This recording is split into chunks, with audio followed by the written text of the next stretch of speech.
ಕರುನಾಡಿನ ಸಮಸ್ತ ಬಾವಿ ವಕೀಲರಿಗೆ ಕಾಮಧೇನು ಲಾ ಕಡೆಯಿಂದ ನಮಸ್ತೆ. ಆತ್ಮೀಯ ಬಾವಿ ವಕೀಲರಿಗೆ ಇಂದಿನ ತರಗತಿಯಲ್ಲಿ bailable and non bailable offence ಅಂದರೆ ಏನು, ಬೇಲೆಬಲ್ ಅಫೆನ್ಸ್ ಅಂದರೆ ಏನು, ಬೇಲೆಬಲ್ ಅಫೆನ್ಸಲ್ಲಿ ಪನಿಷ್ಮೆಂಟು ಎಷ್ಟಿದೆ, ಅದೇ ಥರ ನಾನ್ ಬೇಲೆಬಲ್ ಅಫೆನ್ಸಲ್ಲಿ ಪನಿಷ್ಮೆಂಟ್ ಎಷ್ಟಿದೆ, ಯಾವ ಸಂದರ್ಭದಲ್ಲಿ ಬೇಲನ್ನು ಪಡ್ಕೋಬೋದು, ಯಾವ ಸಂದರ್ಭಗಳಲ್ಲಿ ಬೇಲನ್ನು ಪಡಿಲಿಕ್ಕೆ ಬರೋದಿಲ್ಲ, ಅದು ಗ್ರೀವಿಯಸ್ ನೇಚರ್ ಅಥವಾ ಗ್ರೀವಿಯಸ್ ನೇಚರ್ ಅಲ್ವಾ ಎಂಬುದನ್ನು ಇಂದಿನ ತರಗತಿಯಲ್ಲಿ ಸಂಪೂರ್ಣ ತಿಳ್ಕೊಂಡು ಬರೋಣ. ಬಾವಿ ವಕೀಲರಿಗೆ ಗಮನಿಸಿ, ತುಂಬ important. Bailable and non bailable offence ಅರ್ಥ ಆಗ್ತದೆ ಅಂದ್ಕೊಳ್ತೀನಿ ನಾನು. Bailable and non bailable offence, ಜಾಮೀನಿಯ ಅಪರಾಧಗಳು ಮತ್ತು ಜಾಮೀನಿಯವಲ್ಲದ ಅಪರಾಧಗಳ ಬಗ್ಗೆ ಇಂದಿನ ತರಗತಿಯಲ್ಲಿ ಸಂಪೂರ್ಣ ತಿಳಿಸ್ಕೊಡ್ತೀನಿ. ಆತ್ಮೀಯ ಬಾವಿ ವಕೀಲರು ಅರ್ಥ ಮಾಡ್ಕೊಳ್ಳಿ. ಫಸ್ಟ್ ಒನ್ ಇರೋದು ಬೇಲೆಬಲ್ ಅಫೆನ್ಸ್, ಅದೇ ಥರ ನಾನ್ ಬೇಲೆಬಲ್ ಅಫೆನ್ಸ್. ಮೀನ್ಸ್ ಇದು ಜಾಮೀನಿಯ ಅಪರಾಧಗಳು ಬೇಲೆಬಲ್ ಅಫೆನ್ಸ್ ಅಂದರೆ. ನಾನ್ ಬೇಲೆಬಲ್ ಅಫೆನ್ಸ್ ಅಂದರೆ ಜಾಮೀನಿಯವಲ್ಲದ ಅಪರಾಧಗಳಿಗೆ ನಾವು ನಾನ್ ಬೇಲೆಬಲ್ ಅಫೆನ್ಸ್ ಅಂತ ಕರಿತೀವಿ. ಇದನ್ನು ಡಿಫೈನ್ ಮಾಡಲಾಗಿದೆ, ವ್ಯಾಖ್ಯಾನವನ್ನು ಮಾಡಲಾಗಿದೆ ಅಥವಾ ಪರಿಭಾಷೆಯನ್ನು ಮಾಡಲಾಗಿದೆ. ಇನ್ನು ಸೆಕ್ಷನ್ಸ್ ಯಾವುದರಲ್ಲಿ ಅಂದರೆ CRPC ಸೆಕ್ಷನ್ಸ್ 2 ಕ್ಲಾಸ್ ಎ ಅಂಡರಲ್ಲಿ ಅದನ್ನು ಅಂಡ್ ಫಸ್ಟ್ ಶೆಡ್ಯೂಲಲ್ಲಿ CRPCಯಲ್ಲಿ ಬೇಲೆಬಲ್ ಅಫೆನ್ಸ್ ಅಂದರೆ ಏನು, ನಾನ್ ಬೇಲೆಬಲ್ ಅಫೆನ್ಸ್ ಅಂದರೆ ಏನು ಅಂತ ವ್ಯಾಖ್ಯಾನ ಮಾಡಲಾಗಿದೆ. ಆತ್ಮೀಯ ಬಾವಿ ವಕೀಲರೇ ಅರ್ಥ ಮಾಡ್ಕೊಳ್ಳಿ. ಇದು ಬೇಲೆಬಲ್ ಅಫೆನ್ಸ್ ಏನು ಹೇಳ್ತದೆ ಅಂದರೆ, as the generally rule against rule offences punishable with less 3 years of improvement are bailable although there are exceptions. ಏನು ಬೇಲೆಬಲ್ ಅಫೆನ್ಸ್ ಅನ್ನೋದು ನೀವು ಮಾಡಿರುವಂತಹ ಅಪರಾಧಗಳು 3 ವರ್ಷದ ಒಳಗಿಂತಹ ಇಂಪ್ರಿಸ್ಮೆಂಟಿಗೆ ಒಳಗಿದ್ದರೆ ಅಂಥ ಸಂದರ್ಭದಲ್ಲಿ ನಿಮಗೆ ಬೇಲ್ ದೊರೆಯುತ್ತದೆ.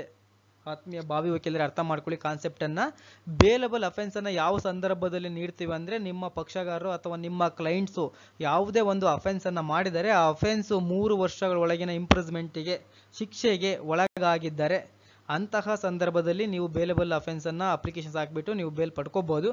ಇನ್ನು ಎಕ್ಸಾಂಪಲ್ ನೋಡೋದಕ್ಕೆ ಸಂಬಂಧಪಟ್ಟಂತೆ bailable offence include simple hurt, public nuisance. ಅರ್ಥ ಮಾಡ್ಕೊಳ್ಳಿ. ಏನು ಇಂಡಿಯನ್ ಫಿನಲ್ ಕೋಡ್ ಅಥವಾ ದಂಡ ಸಂಹಿತೆ 1860 ಸಂಬಂಧಪಟ್ಟಂತೆ ಸೆಕ್ಷನ್ಸ್ 337 ಅದೇನು ಹೇಳುತ್ತೆ, ಸಿಂಪಲ್ ಹರ್ಟ್ ಮೀನ್ಸ್ ಗಾಯದ ಬಗ್ಗೆ ಹೇಳ್ತದೆ, ಸಾಮಾನ್ಯ ಗಾಯ ಅಷ್ಟೇ. ಅದಕ್ಕೆ ಸಂಬಂಧಪಟ್ಟಂತೆ ಪನಿಷ್ಮೆಂಟ್ ಏನಿದೆ 3 years ಒಳಗಡೆ ಇದೆ. ಸೊ ಹಂಗಾಗಿ ಅದಕ್ಕೆ ಬೇಲ್ ಸಿಗ್ತದೆ. ಬಾವಿ ವಕೀಲರೇ ಗಮನಿಸಿ. ಅದೇ ಥರ ಸೆಕೆಂಡ್ ಒನ್ ಎಕ್ಸಾಂಪಲ್ ಕೊಡೋದಾದರೆ ಪಬ್ಲಿಕ್ ನ್ಯೂಸೆನ್ಸ್. ಇನ್ನು IPC ಸೆಕ್ಷನ್ಸ್ 290 ಇದೇನು ಪಬ್ಲಿಕ್ ನ್ಯೂಸೆನ್ಸ್ ಬಗ್ಗೆ ಹೇಳ್ತದೆ. ಪಬ್ಲಿಕ್ ನ್ಯೂಸೆನ್ಸ್ ಅಂದ್ರೆ ಮಾಡೋದಲ್ಲಿ ಇದು ಕೂಡ 3 ವರ್ಷದ ಒಳಗೆ ಶಿಕ್ಷೆಗೆ ಇರೋದರಿಂದ ಒಳಪಟ್ಟಿರೋದ್ರಿಂದ ಇಂಥ ಸಂದರ್ಭದಲ್ಲೂ ಕೂಡ ನಿಮ್ಮ ಕ್ಲೈಂಟ್ಸಿಗೆ ಬೇಲ್ ಸಿಗ್ತದೆ. ಬಾವಿ ವಕೀಲರೇ ಅದೇ ಥರ ಸಂಬಂಧಪಟ್ಟಂತೆ a persons prepared to give bail must be granted to a bail. Right to claim a bail is absolutive and indefeasible. ಅರ್ಥ ಮಾಡ್ಕೊಳ್ಳಿ, ತುಂಬ ಇಂಪಾರ್ಟೆಂಟು. ಇಂತಹ ಕೇಸ್ಗಳಲ್ಲಿ ಅಥವಾ ಇಂತಹ ಪ್ರಕರಣಗಳಲ್ಲಿ ಕಂಪಲ್ಸರಿ ವ್ಯಕ್ತಿಗಳಿಗೆ ಬೇಲ್ ಸಿಗ್ತದೆ. ಅವರು ಬೇಲನ್ನು ಕೇಳಿ ಪಡ್ಕೊಳ್ಳುವುದಂತೂ ಅವರ ಹಕ್ಕಾಗಿರ್ತದೆ.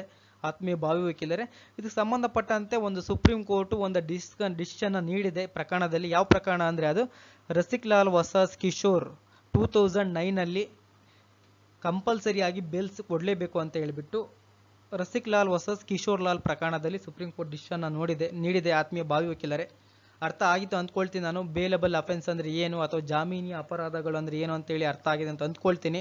ಅದೇ ಥರನೇ ಬಾವಿ ವಕೀಲರೇ ನೆಕ್ಸ್ಟ್ ಒಂದು ಗಮನಿಸಿ, ನಾನ್ ಬೇಲೆಬಲ್ ಅಫೆನ್ಸ್. ಅರ್ಥ ಮಾಡ್ಕೊಳ್ಳಿ, ಜಾಮೀನಿವಲ್ಲದ ಅಪರಾಧಗಳು. ಇದನ್ನು generally offences punishable with death or imprisonment more than 7 years or non bailable like rape or murder. ಇದು ನಾವು ಬೇಲೆಬಲ್ ಅಫೆನ್ಸ್ ಅಥವಾ ಜಾಮೀನಿಲ್ಲದ ಅಪರಾಧಗಳನ್ನು ನಾವು ಯಾವ ಪ್ರಕರಣಗಳಲ್ಲಿ ನೋಡ್ತೀವಿ ಅಥವಾ ಯಾವ ಇದರಲ್ಲಿ ನೋಡ್ತೀವಿ ಅನ್ನೋದಾದರೆ, ಯಾವುದೇ ಒಬ್ಬ ವ್ಯಕ್ತಿ ಅಥವಾ ನಿಮ್ಮ ಕ್ಲೈಂಟ್ಸು ಏನು ಕಕ್ಷಿದಾರ ಇರ್ತಾನಲ್ಲ ಅವನು ಏನು ಮಾಡ್ತಾನೆ, ರೇಪ್ ಮಾಡಿರ್ತಾನೆ ಅಥವಾ ಮರ್ಡರ್ ಮಾಡಿರ್ತಾನೆ. ಅಂಥ ಸಂದರ್ಭಗಳಲ್ಲಿ ಅವು 7 ವರ್ಷಕ್ಕಿಂತ ಹೆಚ್ಚಿಗೆ ಅಥವಾ ಡೆತ್ತಿಗೆ ಒಳಪಡುವಂಥ ಪನಿಷ್ಮೆಂಟ್ಗಳನ್ನು ಅಥವಾ ಶಿಕ್ಷೆಗೆ ಒಳಪಡುವಂತಿದ್ದರೆ ಅಂತಹ ನಾವು ಪ್ರಕರಣಗಳನ್ನು ಅಥವಾ ಇದನ್ನು ಏನು ಅಫೆನ್ಸನ್ನು ನಾವು ಅಪರಾಧವನ್ನು ನಾನ್ ಬೇಲೆಬಲ್ ಅಫೆನ್ಸ್ ಅಂತ ಕರಿತೀವಿ ಅಥವಾ ಜಾಮೀನುವಲ್ಲದ ಅಪರಾಧಗಳಂತ ಕರಿತೀವಿ. ಆತ್ಮೀಯ ಬಾವಿ ವಕೀಲರೇ ಅದೇ ಥರನೇ ಅದಕ್ಕೆ ಎಕ್ಸಾಂಪಲನ್ನು ಕೊಟ್ಟಿದ್ದೀನಿ ಕೂಡ, ರೇಪ್ ಮತ್ತು ಮರ್ಡರ್ಗೆ ಎಕ್ಸಾಂಪಲನ್ನು ನೀವು ತಗೋಬಹುದು. ಅದೇ ಥರನೇ a persons does not have a right to be released on bail can be granted at the discretions of court. ಅದು ಅರ್ಥ ಮಾಡ್ಕೊಳ್ಳಿ, ಏನು ಬೇಲೆಬಲ್ ಅಫೆನ್ಸಲ್ಲಿ ತನಗೆ ರೈಟ್ಸ್ ಇದೆ ಅಥವಾ ಬೇಲನ್ನು ಪಡ್ಕೊಳ್ಳಿಕ್ಕೆ ಅವನಿಗೆ ಹಕ್ಕಿದೆ, ಅವನು ಬೇಲನ್ನು ಪಡ್ಕೋಬೋದು ಅಂತ ಹೇಳ್ಬಿಟ್ಟು ಕೇಳಿ ಪಡಿಬೋದು. ಆದರೆ ನಾನ್ ಬೇಲೆಬಲ್ ಅಫೆನ್ಸಲ್ಲಿ ಬೇಲನ್ನು ವ್ಯಕ್ತಿ ಏನು ಅಫೆನ್ಸ್ ಅನ್ನ ಮಾಡಿರುವಂತ ಅಕ್ಯೂಸ್ಡ್ ಪರ್ಸನ್ಸ್ ಬೇಲನ್ನ ಕೇಳಿ ಪಡ್ಕೊಳ್ಳಿಕ್ ಬರೋದಿಲ್ಲ. ಇಲ್ಲಿ ಡಿಸ್ಟಿಂಕ್ಷನರಿ ಪವರ್ ಬಂದ್ಬಿಟ್ಟು ಕೋರ್ಟ್ನರಿಗಿರ್ತದೆ. ಸರಿ, ಓಕೆನಾ? ನ್ಯಾಯಾಲಯಕ್ಕೆ ವಿವೇಚನಾ ಅಧಿಕಾರ ಇರ್ತದೆ. ಆ ವ್ಯಕ್ತಿಗೆ ಆ ವ್ಯಕ್ತಿ ಕೊಡ್ಬೇಕಾ ಇಲ್ಲ ಅನ್ನೋ ಹೇಳೋದು, ಡಿಸೈಡ್ ಮಾಡೋದು ಯಾರಿಗೆ ಸಂಬಂಧಪಟ್ಟಿರ್ತದೆ? ಇಲ್ಲಿ ನ್ಯಾಯಾಲಯಕ್ಕೆ ಸಂಬಂಧಪಟ್ಟಿರೋದಾಗಿರ್ತದೆ. ಆತ್ಮೀಯ ಬಾಹ್ಯ ವಕೀಲರು ಗಮನಿಸಿ.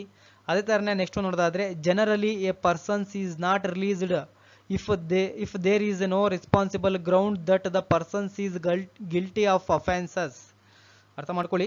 Generally a persons is not released if there is a responsible ground that the persons is guilty of offence. Guilty of offence ಅಲ್ಲಿ ರಿಲೀಸನ್ ಮಾಡ್ಲಿಕ್ಕೆ ಬರೋದಂತ ಹೇಳ್ತದೆ. ಅದೇ ತರ ನೆಕ್ಸ್ಟ್ ಒನ್ ಏನಿದೆ, there are exceptions under which bail can be granted by the court which makes it discretionary. ಬೇಲನ್ನ ನೀಡೋದು ಅಥವಾ ನೀಡದೇ ಇರುವುದು ನ್ಯಾಯಾಲಯಕ್ಕೆ ಬಿಟ್ಟುವಂತ ಒಂದು ವಿಚಾರ ಆಗಿರ್ತದೆ. ಓಕೆನಾ? ನ್ಯಾಯಾಲಯಕ್ಕೆ ಒಂದು ವಿಶೇಷವಾದ ಅಧಿಕಾರವನ್ನು ನೀಡಲಾಗಿರ್ತದೆ. ಇಂತಹ ಸಂದರ್ಭಗಳಲ್ಲಿ ಗ್ರೀವಿಯಸ್ ನೇಚರಲ್ಲಿ ಅಪರಾಧಗಳನ್ನ ಮಾಡಿರುವಂಥ ವ್ಯಕ್ತಿಗಳಿಗೆ ಬೇಲನ್ನ ನೀಡುವುದು ನ್ಯಾಯಾಲಯಕ್ಕೆ ಬಿಟ್ಟಿರುವಂತಹ ವಿಷಯವಾಗಿರ್ತದೆ. ನ್ಯಾಯಾಲಯವು ಆ ವ್ಯಕ್ತಿ ಸಮಂಜಸವಾದಂತಹ ಶ್ಯೂರಿಟಿಯನ್ನು ಕೊಟ್ಟಿದ್ದೇ ಆಗಿದ್ದಲ್ಲಿ, ಅಥವಾ ಯಾವುದೇ ಸಾಕ್ಷ್ಯಗಳನ್ನು ನಾಶ ಮಾಡುವುದಿಲ್ಲ ಅಂತ ಆಗಿದ್ದರೆ, ಅಥವಾ ಸಮಾಜಕ್ಕೆ ಗಣ್ಯ ವ್ಯಕ್ತಿ ಆಗಿದೆ ಅಂತ ತೋರಿಸ್ಕೊಟ್ಟಿದ್ದಲ್ಲಿ, ಅಥವಾ ಅವನನ್ನು ನಂಬಿಕೊಂಡು ಅವನ ಕುಟುಂಬ ಇದೆ ಎಂದು ಅವನಿಗೆ ನಾವು ಬಂಧನದಲ್ಲಿ ಇಟ್ಟರೆ ಅವನ ಕುಟುಂಬ ಅನಾಥ ಆಗ್ತದೆ ಅಂತ ಹೇಳ್ಬಿಟ್ಟು ವಕೀಲರು ತೋರಿಸ್ಕೊಟ್ರೆ, ಅದರ ಮೇಲೆ ನ್ಯಾಯಾಲಯ ಅಥವಾ ಗೌರವಾನ್ವಿತ ಜಡ್ಜಸ್ಗಳು, ನ್ಯಾಯಾಧೀಶರು ಬೇಲನ್ನು ಗ್ರಾಂಟ್ ಮಾಡ್ತಾರೆ. ಆತ್ಮೀಯ ಬಾಹ್ಯ ವಕೀಲರು, ಅರ್ಥ ಆಗ್ತಿದೆ ಅಲ್ವಾ?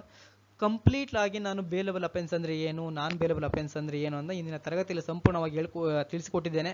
ನಿಮಗೆ ಯಾವುದೇ ಡೌಟ್ ಇದ್ರೂ ಕೂಡ ಕಮೆಂಟ್ ಸೆಕ್ಷನ್ ಅಲ್ಲಿ ಹಾಕಿ, ನಾನು ಅದನ್ನು ಮುಂದಿನ ವಿಡಿಯೋದಲ್ಲಿ ನಾನು ಹೇಳ್ತೀನಿ ಅಂತ ಹೇಳ್ಬಿಟ್ಟು ಬಾಹ್ಯ ವಕೀಲರೇ, ಇಂದಿನ ತರಗತಿಯಲ್ಲಿ ನಾವು ಬೇಲಬಲ್ ಅಫೆನ್ಸ್ ಅಂದ್ರೆ ಏನು, ನಾನ್ ಬೇಲಬಲ್ ಅಫೆನ್ಸ್ ಅಂದ್ರೆ ಏನು ತಿಳ್ಕೊಂಡು ಸಂಪೂರ್ಣವಾಗಿ. ಆತ್ಮೀಯ ಬಾಹ್ಯ ವಕೀಲರೇ, ಕಾಮಧೇನು ಲಾ ಅಕಾಡೆಮಿಯಲ್ಲಿ ಈಗಾಗಲೇ 3 ವರ್ಷದ ಕಾನೂನು ವಿದ್ಯಾರ್ಥಿಗಳಿಗೆ ಸಂಬಂಧಪಟ್ಟಂತೆ 2, 4 ಮತ್ತು 6ನೇ ಸೆಮಿಸ್ಟರ್ಗಳ ತರಗತಿಗಳು ಪ್ರಾರಂಭಗೊಂಡಿವೆ. ಹೆಚ್ಚಿನ ಮಾಹಿತಿಗಾಗಿ 7353872963 ಕರೆ ಮಾಡಿ. ಎಲ್ಲರಿಗೂ ಶುಭವಾಗಲಿ. ಸಿರಿಗನ್ನಡಂ ಗೆಲ್ಲಿಗೆ, ಸಿರಿಗನ್ನಡಂ ಬಾಳಿಗೆ.